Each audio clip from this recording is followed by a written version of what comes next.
Kui sa soovid saada ettevõtjaks, aga tahad seda teha targalt, eelnevalt kõike läbi mõeldes, on see videote sari just sulle. Kuid ka tegutsev ettevõtja, kes sattus siia äriplaani koostamise juhendit otsides, leiab kasulikke juhiseid. Romaanis Robinson Crusoe ütleb peategelane. Ja siis ma nägin, kahjuks liiga hilja, kui rumal on asuda teele enne sellega kaasnevate kulude kalkuleerimist ja enne, kui pole ausalt hinnanud oma võimekust pärale jõuda.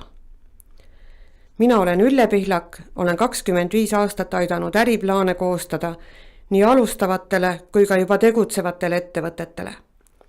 Täna õpetan ma seda Estonian Business Schooli tudengitele. Enne kui alustame, heidame pilgu äriplaani komponentidele ja nende omavahelisele seosele. Järgmistes videotes vaatame neid komponente lähemalt. Sarjas on kokku 15 videot. Kõige tähtsam küsimus, millele äriplaneerimise protsessis peab vastuse andma, on, kas sinu ettevõtte hakkab teenima piisavalt kasumit. Selle teadasaamine ongi äriplaani koostamise kõige tähtsam põhjus. Alustamegi sellest. Kasum on tulude ja kulude vahe. Seega selleks, et arvutada kasumit, peab teadma tulusid ehk käivet ja kulusid. Et tulusid teenida, peab sul olema toode ja inimesed, kes seda toodet vajavad. Seetõttu on äriplaanis vaja kirjeldada äriideed kliendi pilgu läbi ning uurida, kui palju on inimesi, kes seda toodet vajavad ja millist hinda on nad nõus selle eest maksma. Kuna pakkumisi teevad neile ka konkurendid, siis tuleb uurida, mida ja kuidas nemad pakuvad ning mida teha, et sinu pakkumine klientidele ahvatlevam oleks.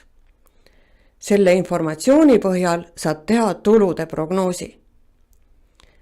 Kulude leidmiseks tee endale selgeks, kui palju tuleb kulutada turundusele ja toote valmistamisele. Ka teenuse osutamisega kaasnevad kulud ja isegi kui tegemist on veebipõhise teenusega, ei pääse kuludest. Kui vajad ka töötajaid, lisanduvad palgakulud. Ära unusta, et ka sina ise oled oma ettevõttes töötaja. Kõik see kokku annab sulle ettekujutuse kuludest.